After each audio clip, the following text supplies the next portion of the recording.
All right, Adam Miller, welcome back to Australian Musician. Yeah, thank you for having me again. Last time we spoke was during COVID. Yeah. On Zoom.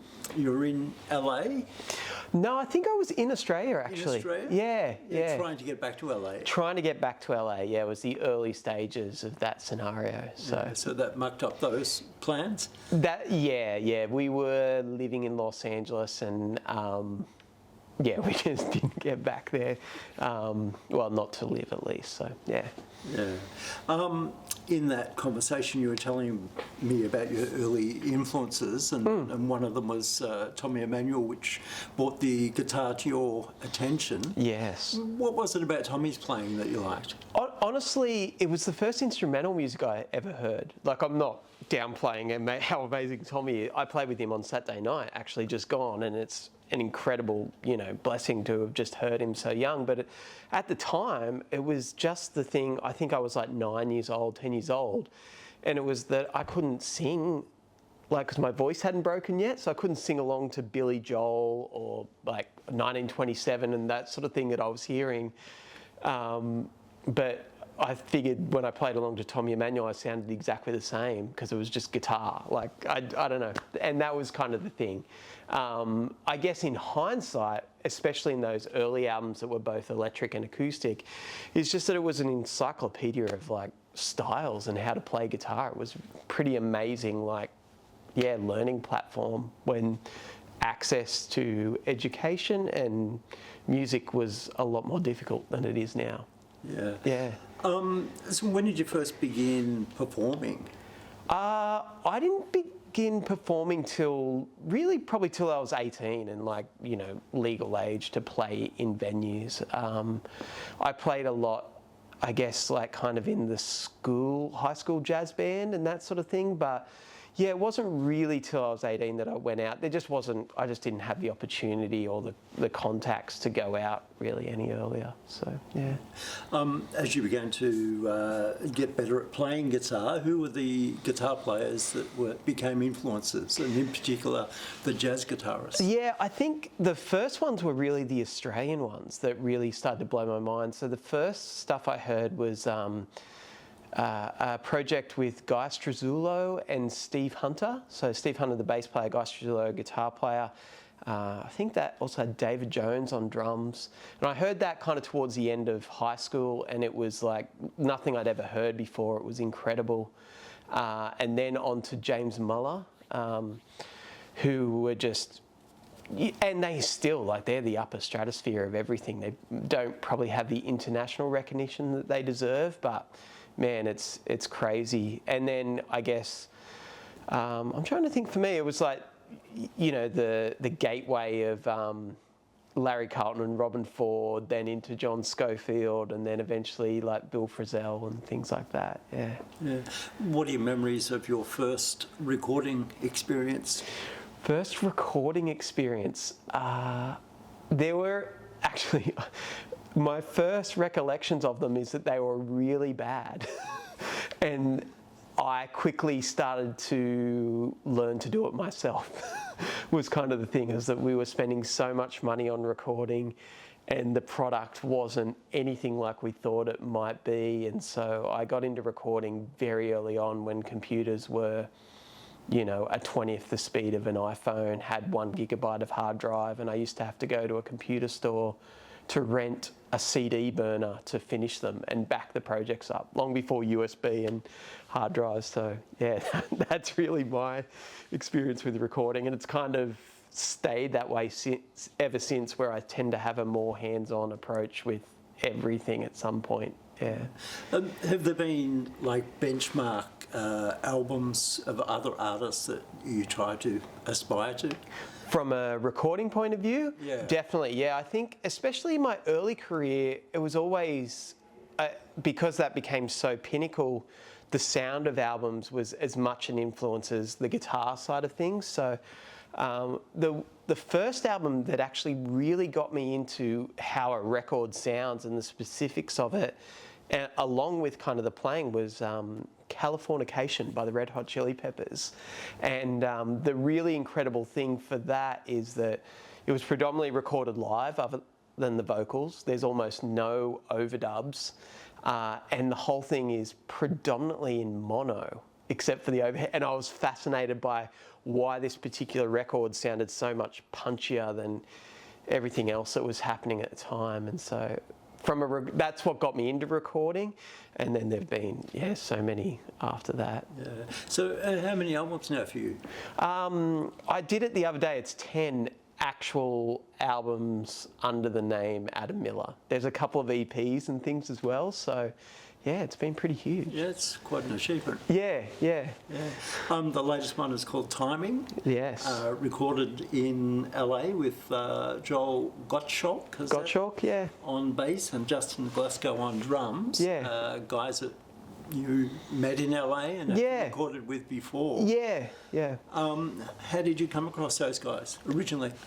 Originally, I met Justin Glasgow, the drummer, at this really incredible event that happens in LA called Guitarco, and it's where this who's the guitar player that organised it? Mason Stoops, who plays for like Jackson Browne, or he plays for a bunch of Marcus Mumford, bunch of huge artists, very well regarded session player in LA, and he decided to just start to put this event together where he would get like, I don't know, 6 guitar players with a rhythm section and improvise music for a small audience, like kind of an invite-only sort of thing. And the night I did it was it was actually during the NAMM show as well in LA. And so the guitar players on my night were myself, Josh Smith, Ariel Posen, Mason, Charlie Hunter, Molly Miller, Adam Levy, and it was all of us on stage at the same time, drums improvising. And so Justin was a drummer at this event, and he really connected with. We played a few of my songs as part of the event because they're generally fairly easy to go and can make something of, like from an improvisational point of view. So we connected at that, and then Justin invited me to a similar thing of this like LA session musician jam session at a friend guy's house, and that was Joel Gottschalk's house a few months later. And that was an incredible, sort of event to just meet guys. And it was really fascinating that they just all got together and played music for fun. They kind of did almost like pop music, like playing it through like jazz musicians would play a reel book, and improvised over it. And it was very community driven, and it's one of the, you think of like industry and somewhere like Los Angeles as being very competitive, and it was very inclusive and really supportive, and everyone was actually still playing music for fun, which was very inspiring. I believe the new album Timing was recorded fairly quickly. Yes, we didn't get a lot of time. So Justin and Joel have become 2 of my dearest friends as well. Like, we talk every week, despite living so far away. And I was kind of loose. I think the session was originally meant to be 3 days, and then it was like, I've got this on this day. Can we just only do 2 days? And then I forgot I had this. And then the day we actually recorded it, we had a show that night. So my own and Adam Miller show. And then something happened where Joel had to go somewhere else in the middle of the session as well. And we had 5 hours total from set up to leave. And we managed, I thought might get 2 or 3 songs done, and that'd be really nice, but we got through 7 songs, which was incredible. And then for the album, I added an alternate take of one of the songs, which I just couldn't choose between. And so it just got to album length in the end. So did you record together as a band? Yeah, we just recorded live in the one room, very quiet. So I played my guitar very quietly I was actually thinking at the time that I'd have to re-record my guitar because we were working so fast, but we didn't at all, and so there's a lot of drum bleed in the guitar, and that kind of dictated a lot of the sound of the album because the drums were so loud in the guitar mic that I had to incorporate any reverb that I put on the guitar was now on the drums, and the drums kind of had this lo-fi-ish sort of sound because there's so much coming through the guitar mic. So it just was this happy accident where it developed this real particular sound that I at first really didn't dislike when I pulled up the faders when listening to the recording a few weeks later. But yeah, it's kind of really special and intimate, and when I play with those guys, we do tend to play fairly quiet, so it was a great representation of how we actually play. Yeah. Had you been playing the material live before the recording? No. A couple of the songs were from an album that I released, when was it? Late, I'm trying to think of the year now, 2023, very late, which was a totally improvised solo guitar album that I recorded in an art gallery. And so two of the songs I'd kind of then worked up to play live from there, but most of the material I'd never played with drums and bass before. So I kind of knew what I wanted it to be, and then those guys took their own ideas and we ran with it all very quickly. Like most things on the album are first or second take. Yeah. The first track, Light and Shadows, and you do a reprise at the end of the album. Any link or nod and a wink to Joni Mitchell or Pat Metheny with Shadows and Light, or is that just... No. So that's one of the songs that was from this improvised album from the gallery. And basically, when I finished that album, I had all these songs and with no titles, which is unusual for me. And so I just went back and tried to think of. I was thinking of silly, like, arty names for things, like things that you would think were a piece of art or reference gallery, an art gallery. So Light and Shadows was just what came to mind instantly when I heard that composition back. And it was interesting because I was naming these compositions from a point of view of, I did that particular gig in the moment and then didn't listen to it for 6 months later. So it was almost like it was familiar because it was me playing, but I'd never heard these songs before. So I tried to name them each that way of like what I was feeling instantly hearing them back. Yeah. Is that the way you usually approach naming instrumentals? No. I'm usually, when I'm composing, it's usually very much in the moment and I'm there. I know the feeling, I'm there, and I try to tap into that. So the title almost happens at the same time as the composition usually. So a couple of the songs on this were a little different. Yeah. You usually record through mic amps rather than into the desk. I guess it was the same with this? Yeah, always. Yeah. I'm just, and it comes back to my love of being a sound engineer, is that I love the sound of guitars. I love the sound of amplifiers. Definitely playing electric guitar and touring nearly the last 15 years, I would say, I've moved slowly away from playing acoustic guitar live, mainly for that reason that the acoustic guitar was so inconsistent live with different sound engineers and rooms, whereas whenever I played electric guitar with an amp next to me, like it always sounded good. And so I'm very much about reproducing that. So yeah, on this album, it's just one mic in front of an amp, just one AEA ribbon, and it's, yeah. And did you use a few guitars or just the one? I literally used one guitar and one amp on the album because that's all I had on tour at that point. So I used a Collings 470 JL. It's actually the Julian Large signature model, and it's similar to like a Gretsch Duo Jet is sort of the vibe of it. And I'd been touring with that guitar for a little while. It's slight, like, I don't know what, 24 and 7/8 inch scale length, and I think I'd had a couple of hand problems just before I left home, and I like using that guitar just for a slightly less tension and slight less reach, and it makes me play sweeter as well. So that was what I used, and just a two-rock amplifier. I've been using two rocks for almost 20 years now, so they're kind of fundamental to my voice a lot of the way now. Yeah. You bought a guitar along today. Can you show us that and tell me about it? Yeah, definitely. So the thing was, I actually picked this guitar up the week after recording.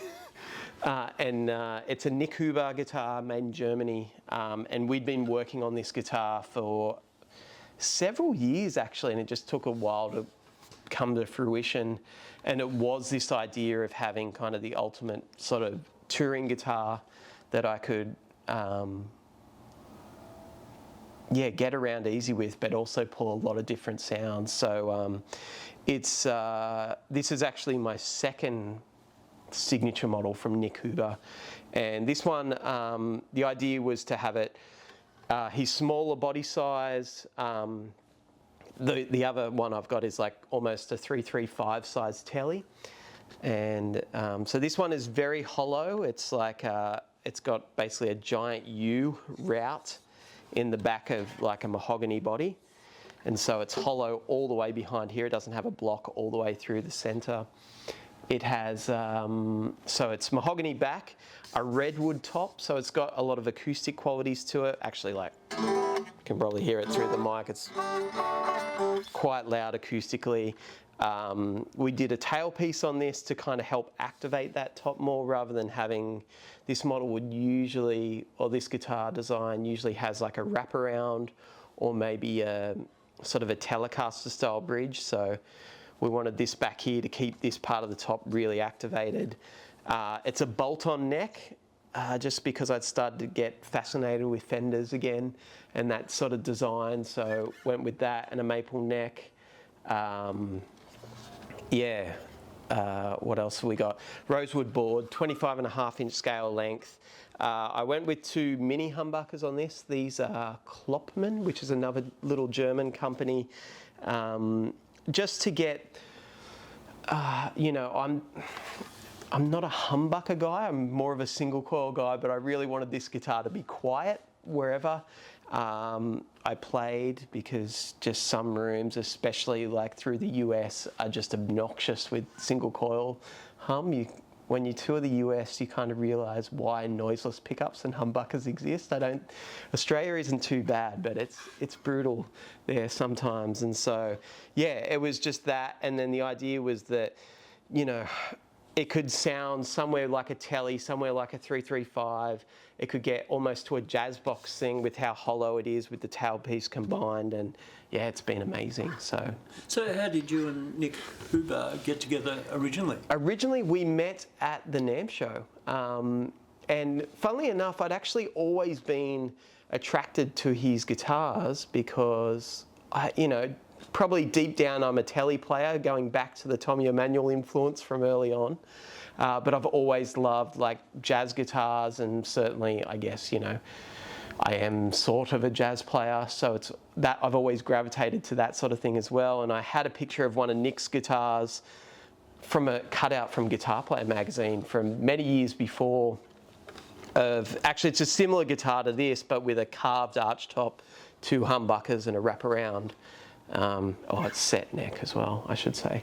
But it was the perfect blend of like, kind of 335-y and telly to me. And so when I finally got to meet Nik, I was infatuated. I was like, wow, this is cool. And then I think I got to play one of his guitars that actually, like that one I'd had as a cutout, which is it's just called the Redwood, that model.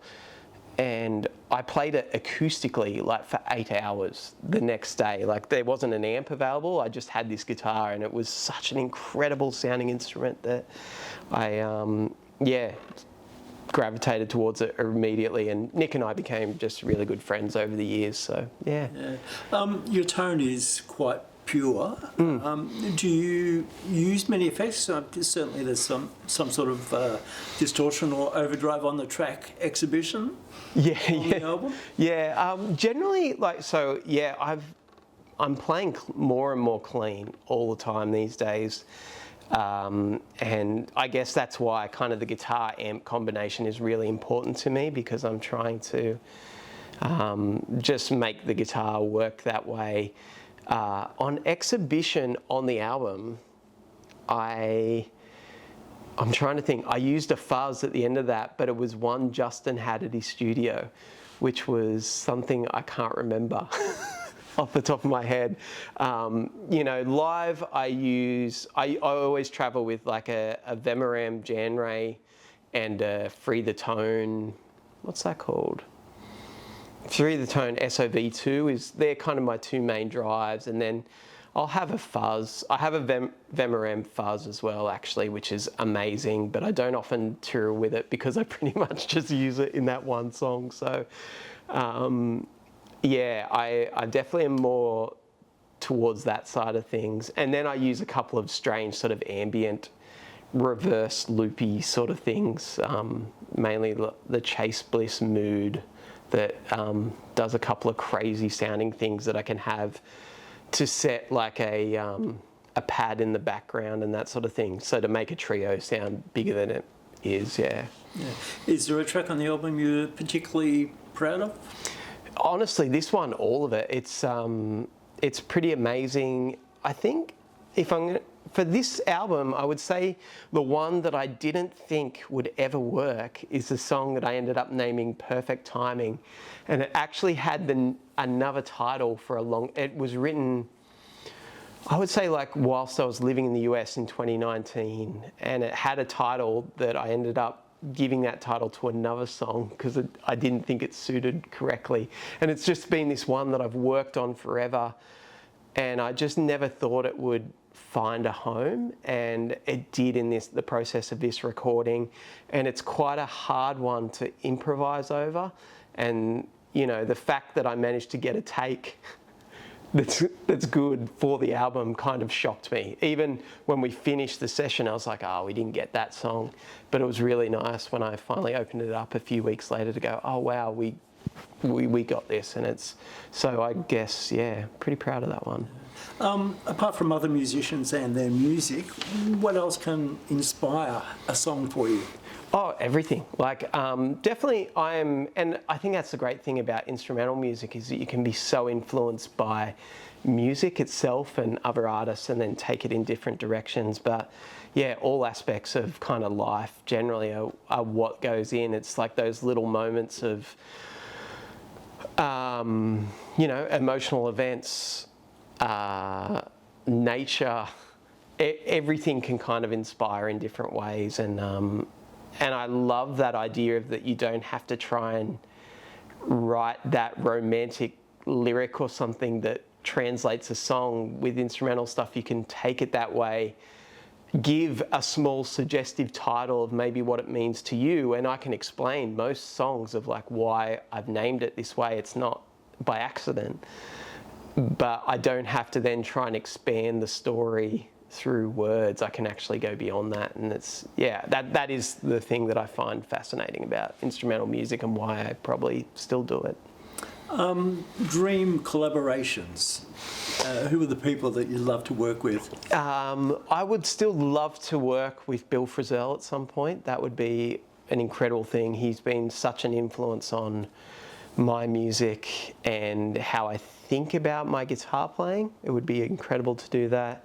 I would still love to work in some way with John Mayer, just because he's such a huge figure, and he's one of the only songwriters that I've grown up with, being a couple of years older than me. It's like there's not many people through my generation that I've kind of stayed with, but so many. I think a random one, and Mitch Cairns and I were talking about this a little bit in the car on the way over, is like I'd still love to get something produced or be in a session being produced by Rick Rubin, because I'm not exactly sure what he does, but I would love to actually know what's happening, if anything. I'm not sure. Yeah.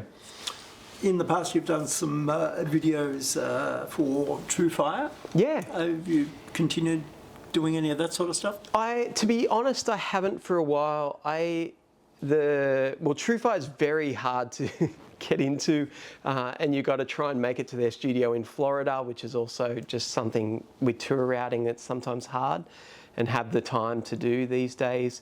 I did teach at Newcastle University for 9 years, and I found that through that, my teaching approach evolved and became very directed to a student and where they wanted to go and what they needed. And so the idea of doing a general lesson and something that covers a lot of bases without someone in front of me is getting harder as I get older. But yeah, it's something I'd like to look into in the future again. But yeah, I kind of like working more individually at the moment. Yeah. So this album Timing was released last month. What's on for the rest of the year? Yeah, so we're starting an Australian tour today. So in Melbourne, so we've got a few shows through Australia as best as you can do as an instrumental jazzish artist. Touring through the US again in August, maybe October, November as well. I'm hoping to squeeze some Europe in there, and then I'm actually just working on the next recording projects, and excited to jump back into actually some solo acoustic guitar stuff, which I haven't done for a long time, but I've become more and more fond of again in the last little while. So yeah, excited to just jump back into creating. Well, Adam Miller, thanks for joining us. Yeah, thank you so much. It's been an honour.